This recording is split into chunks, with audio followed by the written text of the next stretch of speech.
Well, welcome to another episode of Coronation, communication in the time of coronavirus. I'm Naomi White in Brisbane, Australia, and I am joined by Patty Marinucci in Pescara in Italy. How are you, Patty?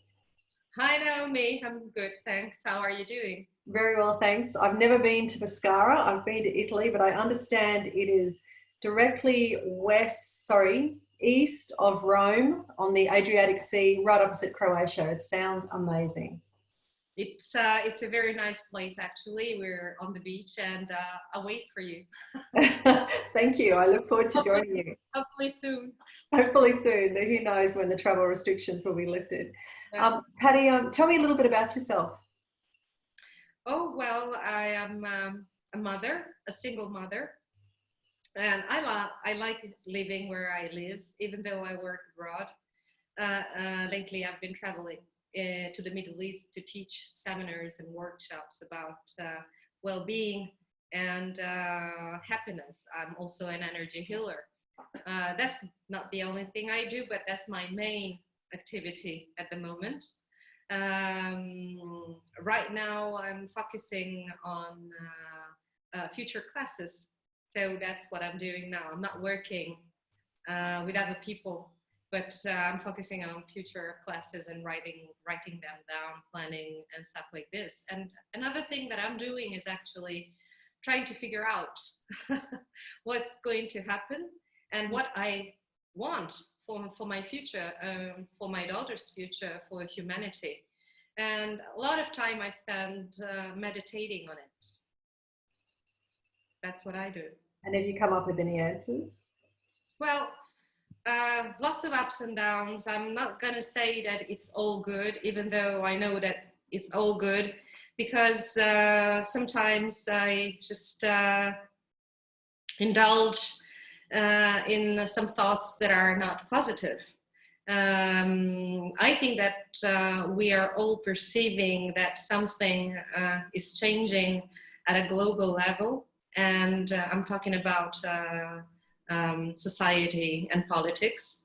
And so I'm a curious being by nature. So I go and listen to a lot of different perspectives on what's going on. And sometimes this worries me a little bit, but it also makes me understand that there's a huge chance of changing right here and now. Yeah. I strongly believe that we create our own reality. And I strongly believe that we do it by focusing on what we want.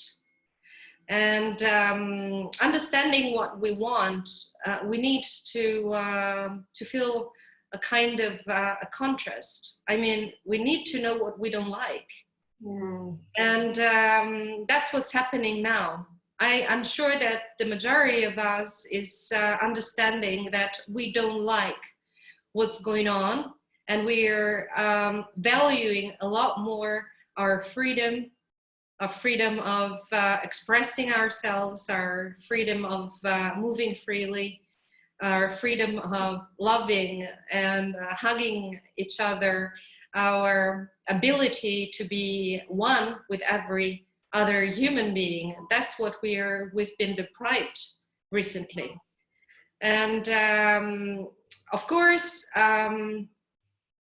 staying with these thoughts is not pleasant, but I think it's okay to be there for a while. It's okay to feel these feelings. It's okay to miss what we've lost at the moment, because it makes the urge stronger to have this all back, you know what I mean? So indulging in it too long is not good, otherwise you hardly find your way back to positive feeling thoughts and to the thoughts and to the focus that will create our future reality. But staying there for a while could be okay, accepting our feelings and going deep down what we really want. So a couple of days down and then a couple of days up, focusing on what I want. And that's what because you've been quite severely affected over there, haven't you? I mean, Italy's been locked down for quite some weeks. Yeah, How has this yeah. affected you personally?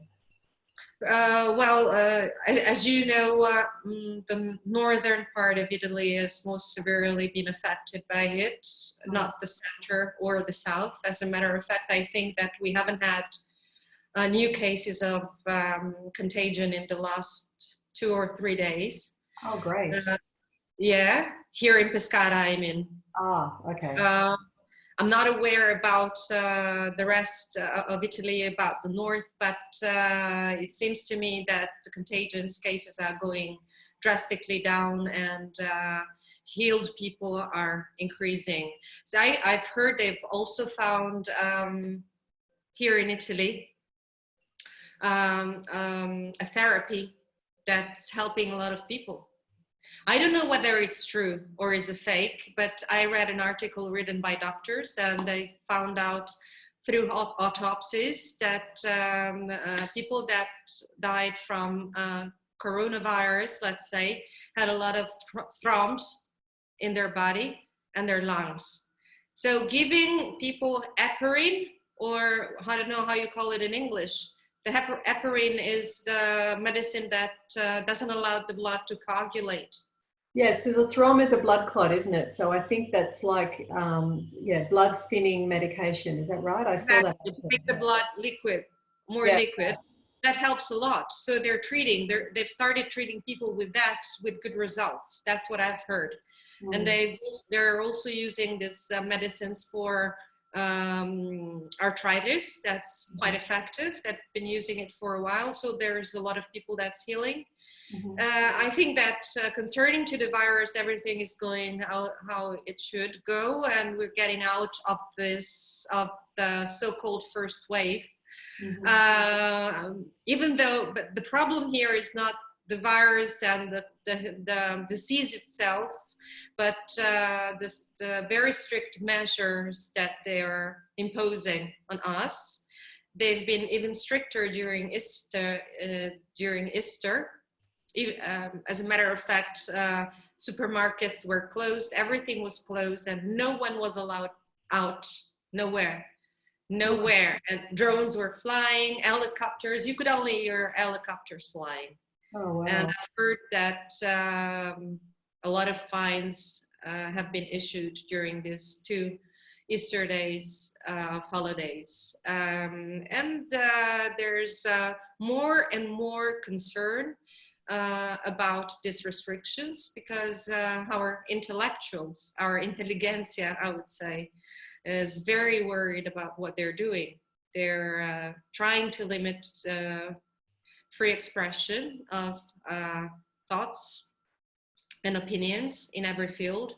And we're going towards, that's what, I mean, I don't know if we're going there, but a lot of people is concerned about going towards a bloodshed concerning economy, because Europe is about to lend us money at a very, very, very high interest rate. Yes. So they say that Italy is gonna follow Greece's destiny, or even worse. Oh, and our politicians are doing this even though people don't want to. You know that Italy has been the richest country among the Europeans, because Italians are saviors. We save money, and we've always saved money. Our economy has always been based on that. But of course, this is not very much appreciated by other countries in Europe. So there's this contraposition of European countries. Germany against Italy, Germany, France against Italy, and Spain. It's something not good. Not good. Times ahead for the European Union, won't it? Oh, European Union doesn't exist. It's just a money union. Money, nothing more than that. And but on the other hand, there's people that are helping us that are not Europeans, or not our brothers, let's say, our cousins. Like Russia is helping us. Oh, really? Yeah, Russia's helping us, China is helping us, United States are helping us, and so all good, you know. We are Italians, we've always found our way out, and I'm sure we'll do it this time too. We're creative people, even though a little bit messy, but we're creative. So we always So what advice and perspectives have you got for others around the world as you're going through this right now? From others around the world? What advice or perspectives have you got that might benefit others around the world? So as I said before, I strongly believe, I trust actually, that we create our reality, and we create it by focusing on what we want. And when I say focusing, I mean thinking about it with all our senses. The more we do it, the best it is. So my advice is understand what you really want for your future and focus on that. Be on that as much as you can with all your senses. Visualize it and feel the happiness of being in that place, and feel the gratitude of being alive, and of having the opportunity to have your own family and your own house and food. This is quite simple. I mean, everyone says that. But I want to add that even though it might seem a dark phase we're going through, and as a matter of fact, it is a little bit dark, there's always light at the end of the tunnel if we look for it. So let's go towards it all together. That's beautiful. Thank you so much. I love your perspectives, and you've got a really interesting story. Thank you so much for making the time to talk to me today, and I will chat to you soon. Thanks, Naomi. Thank you for having me here, and a big hug to everyone. You too. Bye. Bye.